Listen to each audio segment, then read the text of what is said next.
Magandang umaga po sa ating senior deputy speaker, sa ating mga co-chair, sa ating mga colleagues at ang may inimbitahan nating mga resource speakers ngayong umaga at sa taong bayan na nakikinig po sa aking tinig ngayon. Gusto ko rin makinig yung mga bashers natin. Gusto ko rin makinig ng mga bayaran ng mga trolls at bayaran ng mga vloggers. Gusto kong makinig kayo para makita niyo yung katangahan ninyo. Oh. Gusto ko munang banggitin, Your Honors, ang sinasabi po ng Biblia. Anong sabi ng Biblia sa Romans chapter 3? Hawak-hawak ko ang Biblia ngayon. In verse number 12, ang sabi rito, they're all gone out of the way. They are together become unprofitable. There's none that do it good, no not one. Their throat is an open sepulcher. Anong ibig sabihin ng their throat is an open sepulcher? Nanlalait, nang aabuso, nang iinsulto, nagmumura, naninira. Yan ang ibig sabihin ng their throat is like an open sepulcher. With their tongues, they have used deceit. The poison of asp is under their lips, whose mouth is full of cursing and bitterness. Their feet are swift to shed blood. Destruction and misery are in their ways, and the way of peace have they not known. Kung meron kayong Biblia, tingnan nyo kung anong sinasabi dyan. O ito ngayon ang aking mensahe, tatlo lang Ano yon?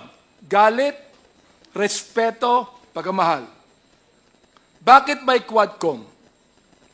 Bakit nagsama-sama ang public accounts, ang public order and safety, ang dangerous drugs at human rights? Sapagkat pare-pareho ang mga taong pinapatawag namin to shed light on what is happening to our country. Ang proliferation ng illegal pogo sa ating bansa dahilan sa pagdagsa ng mga Chinese na mahigit kumulang na 300,000. Ang tanong ay ganito, sino ang nagbigay ng birth certificate sa kanila na naniniwala kaming fraudulently acquired? Paano sila nakakuha ng passport? Paano sila nakabili ng large tract of land samantalang marami tayong mga kababayan na wala man lang maliit na lupa na pagtatayuan ng kanilang bahay?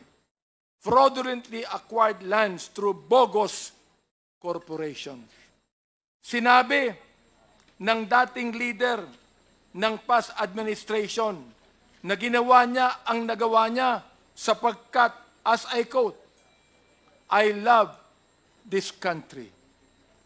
Billions of pogo money exchanged hands between these Chinese and some high public officials in the past administration. Pagmamahal ba sa bayan ito?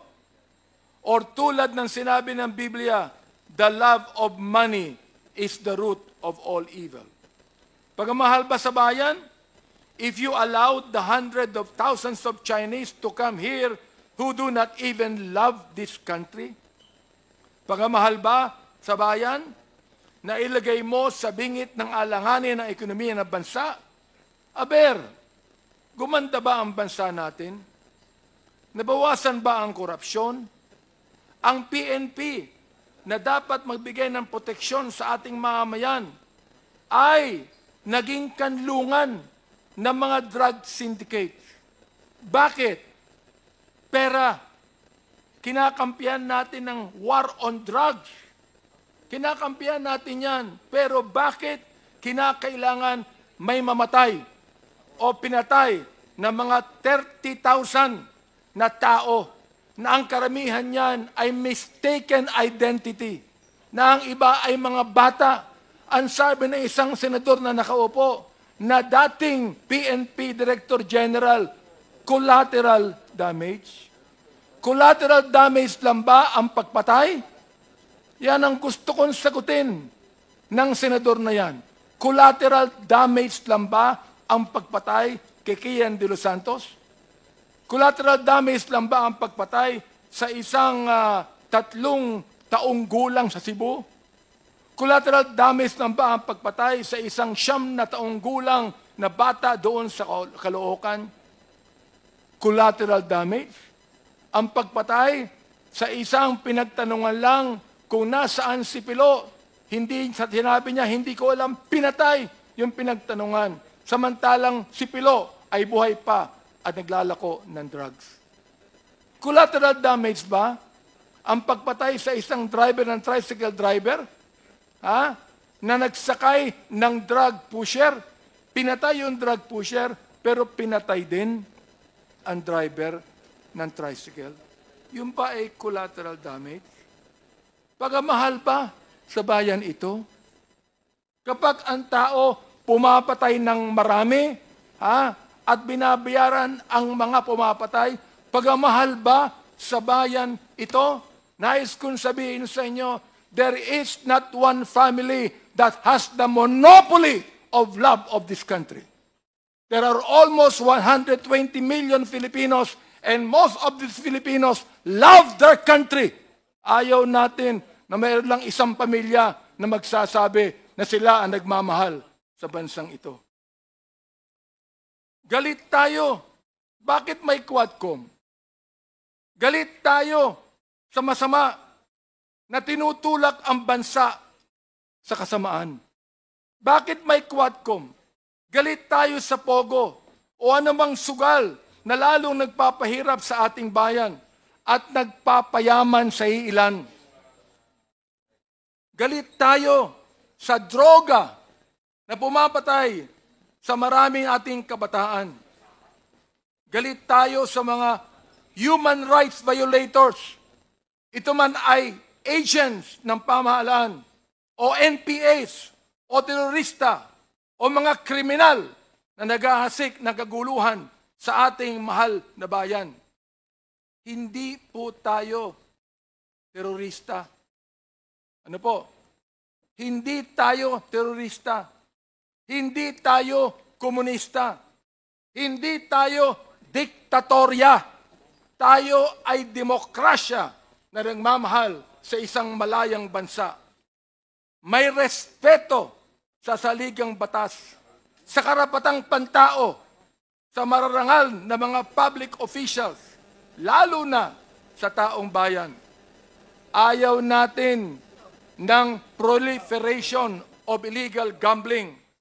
Ayaw natin ng mga Chinese na gusto tayong sakupin.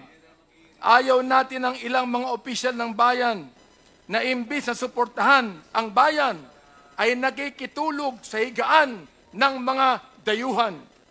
Ayaw natin ng illegal na droga. Ayaw natin ng patayan. Galit tayo dyan. Respetado natin ang batas at dahil dito, mahal natin ang ating bayang Pilipinas. Yan, mga kaibigan, ang Quadcom. Kaya ngayon, nandito muli tayo. Tuloy po ang ating trabaho because we realize the gravity of the task before us. As a result of our hearings, we have already proposed legislation that will address the issues we have unearthed as we dug into the house and wife of extrajudicial killings. Pero hindi pa po natatapos sa pag-propose ng batas. As mentioned by our co-chair, Representative Barbers, we will also recommend the prosecution of those behind these monstrous killings. It is my hope, my prayer, that these recommendations are followed through so that justice is served for the families of the victims of the EJ case. Maraming salamat po, Mr. Chairman, sa pagkakataong binigay sa akin.